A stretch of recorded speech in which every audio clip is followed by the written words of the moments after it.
Hello दोस्तों, Rana classes में आपका स्वागत है। तो आज मैं आपको बीएसएससी इंटर लेवल काउंसलिंग जो 23 बिंदु आप लोगों के सामने आई है उसके बारे में बिंदुवार चर्चा करेंगे। क्यों करेंगे? क्योंकि आप लोग अभी भी परेशान हैं। पहले तो काफ़ी परेशान थे जब काउंसलिंग नहीं हुई थी, और अफवाहों पर ज़्यादा ध्यान दे रहे थे कि एनसीएल नया नहीं है तो आपकी नौकरी नहीं होगी, तो जाति आपके 2014 के नहीं है तो नौकरी नहीं लेती। ये सब अफवाहों से कुछ हद तक विराम लगा और आगे लगभग विराम लग जाएगी। तो एक एक जो कॉलम है 23 बिंदु है उस पर विस्तार से चर्चा करते हैं। पहला जो है पॉइंट्स क्या है, 31/10/2014 के बाद अगर आपने इंटर पास किया है तो मान्य है या नहीं, तो नहीं है। ये तो गलत भी है, आप भी समझ सकते हैं। अगर आपने 31/10/2014 के बाद है जो कि पास किया है तो उसका कोई मतलब नहीं है। तो इसका कोई मतलब नहीं है 31/10/2014 के बाद आपने पास किया है, मतलब 31/10 उसके बाद खत्म आपकी कहानी। आपने 16 में फॉर्म भरा, 16 में फॉर्म उनके लिए था जो ओवरेज थे, इसलिए आपकी कहानी कोई नहीं बचा, ये खत्म होगी, उनकी तो जानी है, इसमें कोई दिक्कत नहीं। दूसरा कॉलम है आपको जिसमें है जो कि नो किया हुआ है। नो किया हुआ है उनका मतलब जो चेक करने के दौरान होता था कि ये डॉक्यूमेंट नहीं है, तो उसको क्या करना, संज्ञान में नहीं लेना। उसके बारे में रिमार्क्स जो लिखे हैं ये डॉक्यूमेंट नहीं है, तो नो नो जिसमें लिखे है इसमें जो कि आपको यस या नो जो क्या लिखा हुआ है, चेक लिस्ट में किसी कॉलम में नो अंकित रहने पर तत्संबंधी प्रमाण पत्र प्रस्तुत करना। तो मतलब ये अगर नो लिखा हुआ तो उसको क्या देना है, तो इस पर संज्ञान नहीं लेना है, मतलब नहीं है तो आपको फिर से मांगना होना नहीं है। तो ठीक है, ये नो हो गया। तीसरा पॉइंट क्या है तो देख लेते हैं। Check list inter pass column में 1, 2, 3 और 4 अंकित करना। तो ये अपना अपना है कि अगर इंटरमीडिएट है तो 1 पॉइंट देना चाहिए, सिग्नल देना है। मतलब वो किस लिए देना ये आपको बता देता हूँ। इसलिए देना है कि जो विषय स्पेशल हैं वो अलग कर सके। ये बहुत सारे लोग परेशान है कि मेरा तो हिंदी था, मैंने इंटरमीडिएट भी हिंदी कर दी, तो वो डॉक्यूमेंट्स की जांच कर लिए हैं, इसलिए वो कॉलम हम देख कर बताएंगे। तो पहला हो गया इंटरमीडिएट, दूसरा हो गया इंटरमीडिएट या समकक्ष का है, इंटरमीडिएट के समकक्ष, तीसरा है इंटरमीडिएट विद हिंदी, चौथा है जो कि आपको इंटरमीडिएट विद उर्दू। इसका मतलब ये कॉलम बनाने का मतलब है कि आपको जो उर्दू के स्पेशल विषय हैं, जो स्पेशल पोस्ट हैं या हिंदी के स्पेशल उसको मतलब अलग करना, इसीलिए किया गया। और जो लोग हिंदी को साथ साथ दे दिए हैं उनको परेशान होने की जरूरत नहीं है, उनको डॉक्यूमेंट देखकर मान लिया जाएगा, या तो इंटरमीडिएट विद हिंदी नहीं माना जाएगा या मान लिया जाएगा। इसलिए आप लोग जो इंटरमीडिएट विद हिंदी सब्जेक्ट के कारण भरे वो परेशान बिल्कुल नहीं हो। तो उम्मीद है कि ये जो है आपको ये जो 1, 2, 3, 4 पॉइंट्स हैं ये क्लियर हो गए होंगे। ये आपके लिए नहीं है, ये अपने के लिए बना रहे हैं कि पोस्ट जब प्रेफरेंस देखा जाएगा तब किया जाएगा। फिर है आपको चौथा, अत्यंत पिछड़ा वर्ग और 31/10/2014 के बाद का निर्गत। तो ये सबसे बड़ा सवाल इसी में भाट जो लगा दिया गया है। और ये क्या लिखा हुआ, टीम प्रतिवेदन में है जो कि अंकित करना भाट है। तो अब सबसे बड़ा सवाल है 2014 के पहले क्या भारत सरकार की ओबीसी, तो इसका जिक्र नहीं है, तो इसका मतलब मान कर चले ऐसे भी ये चलना। भाट क्यों लगा हुआ है? इसलिए लगा हुआ है क्योंकि इस पर अभी फैसला आना बाकी है। और जिस तरह सीजीएल 2 में हुआ है और सीजीएल 1 में भी हुआ था, तो आपको माना जाएगा फाइनली। जब आपको मानना ही होगा, आप लोगों को पहले ही बता दें, बिल्कुल हतोत्साहित ना हो नए एनसीएल वाले, उनको भी आज निकल है जो कि चाहे कोर्ट के आदेश हो या खुद भी एसएससी आपको अलाउ करे, कहीं ना कहीं जो कि आपको अलाउ होगा। इसीलिए आप लोग एकदम निगेटिविटी मन में रखें। बहुत सारी पॉजिटिविटी आ चुकी है और मेरा प्रयास यही है कि आप लोग पॉजिटिव रहेंगे तो बहुत सारे लोगों को, निगेटिविटी बहुत ज़्यादा लोग देखेंगे। ये नहीं होगा 200 रिजल्ट दे रहा तो एक दिन में 200 लोगों को छाटा जा रहा तो 7,000 तो 5,000 रिजल्ट ही आएगा, ये सब बिल्कुल अफवाह पर ध्यान न दें। आप है जो कि अभी देखते सब चीज़ आपके पक्ष में आएगा, जो हो सकता है एकदम पूरे आप गलत किए हैं तो कार्रवाई आप पर होगी। तो ये जो हो गया आपको चौथा पॉइंट्स क्या था, चौथा पॉइंट्स था आपको प्रतिवेदन में एनसीएल को लेकर। तो ये जो भाट लगाने का कारण आप सोच सकते हैं कि जब आगे भाई बताऊं जाति को अलाउ की, इसको भी अलाउ कर देना चाहिए, मान्य करना चाहिए टेंशन, क्योंकि इस पर भी सुनवाई होनी है। इसलिए आप लोग 11 तारीख का वेट कर सकते हैं, या इस पर आपने देखा ही है कि आदेश में लिखा हुआ कि इसके कारण फाइनल रिजल्ट है जो कि नहीं रोका जा सकता कि नया एनसीएल दे। इसलिए आपके पक्ष में ही जाति दिख रही है 80-90%। आप लोग बिल्कुल निश्चिंत रहे, आपके पक्ष में ही जाएगा। और 11 तारीख का हो सकता वेट हो, रिजल्ट में भी आपके रहेंगे ही। तो ये रहा आपका चौथा। पांचवा क्या पॉइंट्स है कि आपको अनुसूचित जाति और अनुसूचित जनजाति वाला, तो ये मैंने खासकर करवाया बहुत लोगों को करवाया, बहुत सारे लोगों के पास था, नहीं था, वो बिल्कुल घबराए हुए थे सोशल मीडिया से कि अब तो मेरा तो नहीं होगा। मैंने कहा अगर आपके पास 17 का है, 18, क्योंकि जाति प्रमाण पत्र जो होती है वो कभी की बनी हो वो मान्य होती है। 21 की बनी हो, 15 की बनी हो, 16 की, तो सब में मान्य किया है, ऐसा नहीं कि नहीं मान किया है। 15, 16, 17 जब का भी बना हो सबका मान किया है। तो ये आप लोगों को ये मान्य है, मतलब आपकी जाति प्रमाण, मतलब अब आप कह सकते हैं बीसी और ईबीसी का भी तो मैंने 2014 के पहले का, तो उसका आपको कोई जरूरत नहीं है। बीसी ईबीसी वाले के लिए कास्ट नहीं था, आप ये अपने फायदे के लिए भरने के लिए मैंने बोला था कि आप ये दिखा सकते हैं कि मैं ये कास्ट का हूँ। ऐसे आपको बीसी ईबीसी की जरूरत, अगर आपने भर दिया तो इससे आपको कोई परेशानी ऐसे भी नहीं होगी। लेकिन ये SC ST का, और ये आपने देखा ये पॉजिटिविटी है जो कि कहीं ना कहीं है, जो कि ये इशारा कर रहा है कि ये भी आज न कल मान्य होगा और ये जल्द ही होने वाली है। और तो ये आपके लिए पॉजिटिव पॉइंट आया है। और जो ये आया कब है, क्योंकि निगेटिविटी रहते तो आप अभी तक निराश रहते। बहुत सारे लोग अभी जब से देखे हैं पॉइंट्स को तब से और भी टेंशन में, तो कुछ टेंशन कम कर सकता, पूरी तरह तो खत्म आयोग ही करेगा, लेकिन कुछ हद तक मैं कम। फिर आपको छठा पॉइंट है DCA के बदले, बदले लिखा हुआ ADCA, PGDCA, BCA। तो मैंने कहा था कि आप अगर ADCA अगर ठीक है, कंप्यूटर दस्ता DCA है तो वो तो मांगेगा ही DCA, लेकिन यहाँ पर आपको एक सुविधा दी गई है, ADCA हो, PGDCA हो, BCA क्या, उसके बदले अगर आपने दिया है तो सबको मान्य करेगा। तो ADCA बहुत सारे लोगों ने लगाया है।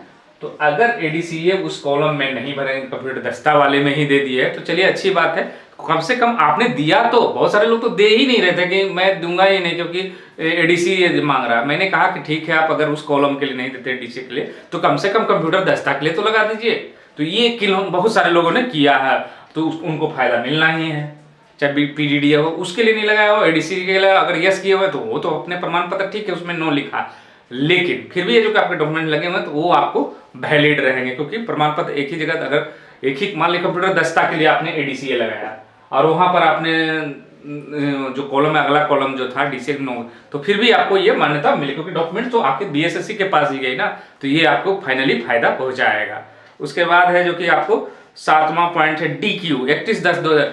DQ का मतलब क्या होता है, डिसएबिलिटी कोटा, मतलब डिसएबिलिटी कोटा, मतलब जो विकलांग श्रेणी में आते हैं उनके लिए है। और ये बहुत बड़ी सुविधा है। आप अगर 2010 के फिलहाल में सीजल 1 में हुए, उसमें पहले क्या किया गया, DQ से 2010 का पहले का मांगा गया, तब जाकर है जो कि अगला है जो कि रियलिटीज का है जो कि जारी किया गया। तो ये आप लोगों के लिए सुविधा है कि जो डिसेबल हैं उनका है जो कि अगर 2014 के बाद का भी 15 का है, 16 का है, 20 का है, 18 का है, 21 का है, सब मान्य होगा। तो आप देख रहे हैं ये बड़ी, ये भी प्लस पॉइंट क्या क्या हुआ, एक जाति वाले हो गया, और ये जो अनबिलीवेबल थी, तो कहीं ना कहीं आपके पक्ष में बात जाति दिख रही है। सिर्फ NCL फंसा हुआ और ये भी बहुत जल्द ही क्लियर होने वाला है। उसके बाद जो कि 8वां पॉइंट्स में क्या है, तो 8वां पॉइंट्स में आपको 31/10 पूर्वत नियमित प्रतिस्थान पर अंचल अंतरित सत्यापित। तो बहुत सारे लोगों को मैंने बताया था कि अगर फोटो कॉपी है तो फोटो कॉपी ही दे दें, और अगर आपके पास ओरिजिनल है, ये नन क्रीमी लेयर का बात कर रहा, पूर्व का निर्गत है, फोटो कॉपी भी तो वो मान्य किया है। मतलब फोटो कॉपी भी अगर आपने NCL के लिए लगाया है तो वो भी मान्य किया। तो ये भी आपके पॉजिटिव में बहुत सारे बहुत सारे लोग घबराए हुए थे, मेरे पास सब फोटो कॉपी है। तो मैंने ये कहा अगर पूर्व का है तो फोटो कॉपी लगा दे, और नया NCL आपने बनाया उसको भी लगा दे, जिससे कि आप डॉक्यूमेंट्स दिए तब तो आपके पक्ष में बात है। आप अपने डॉक्यूमेंट्स ही नहीं दिया होता तो ये परेशानी होती। तो ये भी आपके लिए पॉजिटिव का, अगर आपने फोटो कॉपी भी नन क्रीमी लेयर का लगाया तो मान्य होगा। इस पर भाट लगाया है, ऐसा नहीं कि नहीं उन्होंने अभी। उसके बाद 9वां पॉइंट्स क्या है, इंजीनियरिंग डिप्लोमा का प्रमाण पत्र इंटरमीडिएट इक्वल। बहुत सारे लोगों ने कहा कि इंजीनियरिंग मैंने डिप्लोमा किया है और मैंने इंटर नहीं किया है, तो उनके लिए तो स्पष्ट है, क्योंकि ऐसा यहाँ पर कहीं होगा प्रावधान, लेकिन यहाँ पर बिहार में नहीं है। इसलिए आपको जो डिप्लोमा वाला है उसको इक्विवेलेंट करना आयोग नहीं कर सकता, इसीलिए इन्होंने मानती, इनके लिए तो परेशानी होगी, लेकिन आपको और बाकी सबके लिए आपको टेंशन नहीं है। उसके बाद है 10वां पॉइंट है, विभिन्न है जो कि कारणों से नियोजन गलत नष्ट होने के कारण मैट्रिक का है जो कि इंटर प्रमाण मूल प्रमाण पत्र नहीं देना। बहुत सारे लोगों ने क्या किया कि मूल प्रमाण पत्र फटा हो, नष्ट होना हो या भुला गया हो, तो मूल प्रमाण पत्र इन्होंने किसका कर रहा है, तो मैट्रिक और इंटर का, जिसको मान्य नहीं करना है। तो मान्य नहीं करना है तो इसका क्या इलाज है? बहुत सारे लोग मुझे कॉल आते हैं, कभी भी आते रहे थे कि मेरे बहन ने प्रोविजनल दिया तो मूल प्रमाण पत्र तो मांगा है, अब इसका क्या उपाय होगा? अब इनके लिए मैं बता देता हूँ, या तो फिर से दोबारा डेट दिया जाएगा, या इनको है जो कि आप लोग अभी भी समय है, पॉजिटिव में, तो आप लोग जो कि मूल प्रमाण पत्र का छाया प्रति अगर आपने नहीं लाया तो एक आवेदन लिख दें, तो ये पॉजिटिविटी में है, और बाकी तो आयोग पर निर्भर है, तो उनके लिए थोड़ा सा खतरा बना हुआ है कि मूल प्रमाण पत्र आपने क्यों नहीं, तो अभी भी जो कि आवेदन हो सकता है आपको दोबारा मौका दे सकती है, ये आयोग पर निर्भर है। तो इनके लिए थोड़ा झटका है कि बहुत सारे लोगों को कहा था कि जितना संभव हो निकालें, बहुत सारे लोगों को आया ही नहीं स्कूल से, तो इसमें आपको मान्य नहीं किया। फिर है आपको प्रारंभिक मुख्य परीक्षा या दोनों का प्रवेश पत्र नहीं होना, तो प्रारंभिक और उसमें है जो कि मान्य है, तो ये मैंने कहा था कि या तो शपथ पत्र दे दे या ये एडमिट कार्ड जो है आपको फाइनली है जो कि नहीं भी रहने से आपको मान्य किया गया है, आपने आवेदन दिया है या शपथ पत्र सब में ये मान्य है एकदम स्पष्ट रूप से। अगर आपके पास नहीं भी है तो क्यों किया गया? क्योंकि 7 साल हो गई है बहुत सारे लोगों को, तो ये आपके लिए अच्छी खबर, तो बहुत सारी पॉजिटिविटी आई है, इसलिए आप लोग बिल्कुल निराश ना हो। उसके बाद है जो कि उसके बाद देखते हैं आगे क्या है।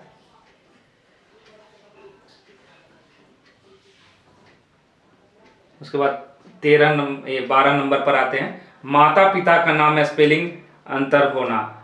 अगर माता पिता, तो जो भी माता पिता का नाम है फादर मदर का, वो आपको किसके अनुसार है जो कि फादर मदर का, तो ये सुधार देना है, मतलब ये मान्य होगा एक तरह से है कि अगर स्पेलिंग है और मैट्रिक के प्रमाण पत्रों के आधार पर है जो कि इनको सुधार देना है, और स्टार मतलब वो सुधारेंगे, आपके लिए नहीं कहा जा रहा सुधार करने के लिए, आपने दिया हो पत्र नहीं दिया हो तो भी ये जो कि अगर है मैट्रिक के आधार पर तो स्पेलिंग गलत है तो सुधर जाएगा, इसके लिए आपको टेंशन नहीं, सिर्फ मैट्रिक के आधार पर, तो ये भी आपके लिए पॉजिटिविटी। 13 नंबर में क्या है?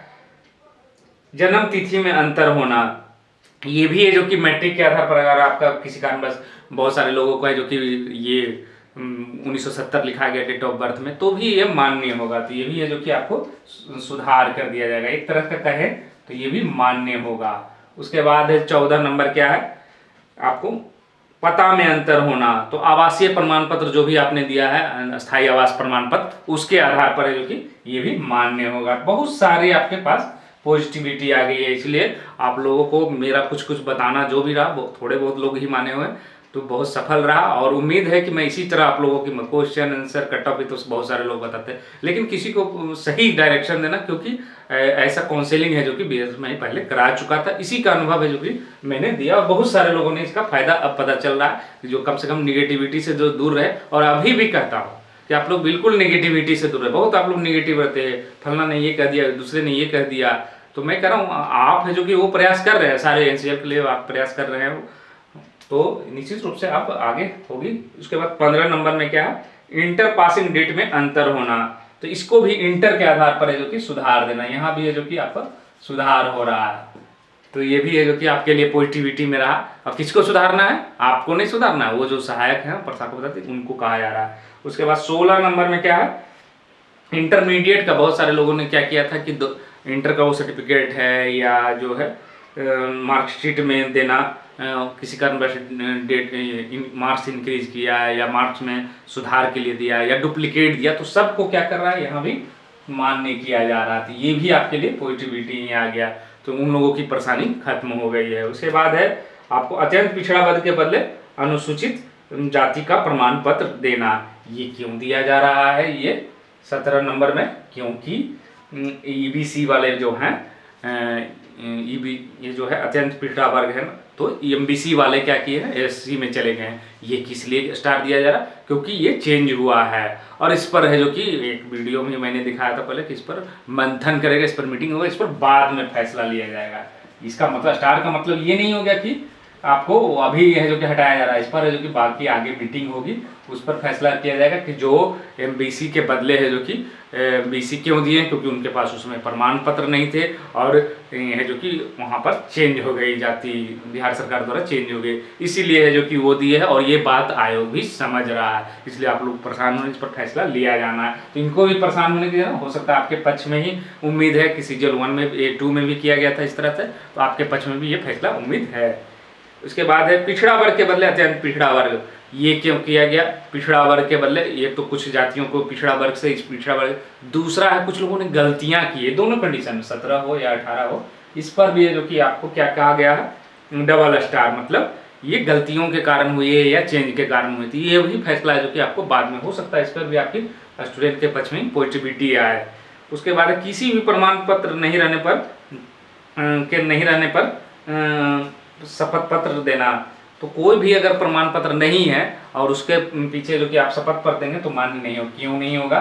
कि आप मान लीजिए कि ये कह रहा है कि आपके पास मूल प्रमाण पत्र आपने मान लीजिए नहीं दिया, तो आप शपथ पत्र देते, ये मान्य नहीं कर रहा है। इसलिए नहीं कर रहा है कि आपको कोई भी चीज़ भुला दें या नहीं दें और कह दें शपथ पत्र, तो ये मान्य नहीं होगा।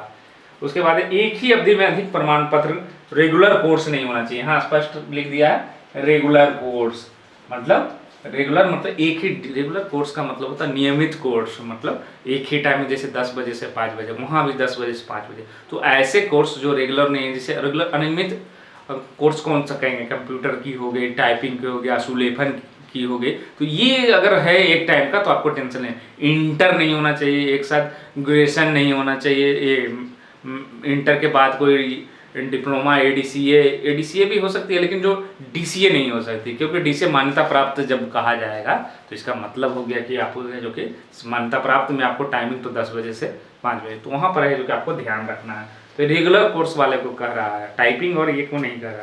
तो प्रवेश पत्र में फोटो और हस्ताक्षर नहीं रहती, ये भी है जो कि मान्य होगा। तो ये भी आपके लिए अगर किसी कारणवश आपने हस्ताक्षर नहीं है तो उसके लिए आपको टेंशन नहीं लेने की जरूरत। जेंडर में बहुत सारे लोगों ने है जो कि अंतर कर दिया, अंकित कर, बहुत सारे लोगों ने, ये भी आया था मुझे फोन कि मेल है, उन्होंने फीमेल भर दिया, तो उस पर भी है, इस पर भी जो कि विचार किया जाएगा। ये सब मतलब है कि अभी आपको हटाया नहीं जा रहा, लेकिन इस पर है जो कि विचार किया जाएगा या फिर से मौका दिया जाएगा कि आप जो कि क्या है, और वो तो सब डॉक्यूमेंट्स आपके लगे हुए तो क्लियर ही हैं।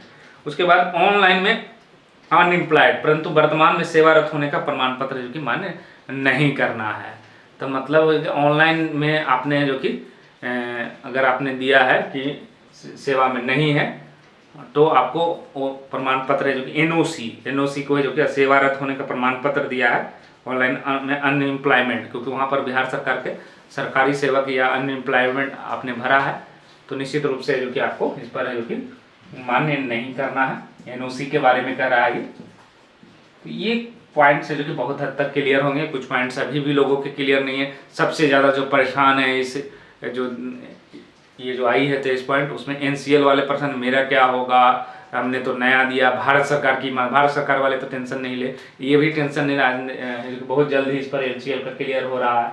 अब बहुत सारी छोटी छोटी परेशानियां हैं और बहुत सारे लोगों ने कहा कि मैंने मूल प्रमाण पत्र 2-3 दिन के बाद आई मैंने जमा, तो जो आपके प्रयास अभी भी है वो कर ले। शपथ पत्र मैंने कहा कि अगर नहीं भी है तो दे, तो आपने प्रयास तो किया, एक जगह मान किया एक जगह नहीं किया, तो आपने प्रयास किया तभी है, क्योंकि बहुत सारे लोगों को बहुत सारे पॉइंट्स क्लियर हुए हैं। अगर आप डॉक्यूमेंट्स ही नहीं देते तो आप तो अभी परेशान रहते फिर से, अब मैं कैसे दूँ, मेरी तो काउंसलिंग हो गई। तो अब दूसरी सवाल ये है कि क्या सेकेंड लिस्ट काउंसलिंग आएगी, तो ये जो है ये डॉक्यूमेंट्स वेरिफिकेशन के बाद ही क्लियर हो सकता है। अब सेंट कितने, इसके भी जवाब अभी लोग अनुमान लगा 800 है, तो एक है 2016 वाले को बाहर किया गया, ये तो ऐसे ही बाहर हो जाएंगे ना। हाँ, एक चीज़ और लोग कह रहे हैं कि इसमें 2016 वाले को क्यों नहीं माना जा रहा है, तो ये जो है आपको ये विज्ञापन के शर्तों के अनुसार ये क्लियर हो जाएगा, क्योंकि 31/10/2014 वाले तो ऐसे ही उसके बाद का सर्टिफिकेट है तो ऐसे ही इनवैलिड हो जाएगा। तो उम्मीद है कि यह 23 पॉइंट से बहुत हद तक कन्फ्यूजन है जो कि दूर हुआ होगा, और आप लोग जो है अभी भी पॉजिटिव रहे, नेगेटिव आदमियों से अभी भी दूर रहे, क्योंकि आपके लिए अभी क्रूशियल, अभी बहुत सारे लोग टेंशन, बहुत सारे लोग मुझे भी अभी कॉल कर रहे हैं इस 23 पॉइंट को देखकर, तो आप लोग बिल्कुल पैनिक ना हो। बहुत सारी छोटी छोटी गलतियों को आपने देखा कि इग्नोर भी किया गया है, मान्य किया गया, स्पेलिंग मिस्टेक, स्पेस, तो इसी तरह जो कि आपके अगर छोटी है और बड़ी भी गलतियां हैं जो आपने किया है तो उस पर आपको स्टार लगाया भी, उस पर विचार किया जाएगा, मीटिंग में फैसला हो सकती है, हो आपके पक्ष में ही उम्मीद है, क्योंकि अब तक तो आपके बहुत सारी चीज़ों में आपने देखा कि लग नहीं रहा था स्पष्ट रूप से, लेकिन ये अब लगने लगा है। तो उम्मीद है कि आपको ये वीडियो अच्छा लगा होगा, और अभी भी कुछ कन्फ्यूजन है तो कमेंट बॉक्स में ज़रूर लिखें। तो इसी के साथ धन्यवाद।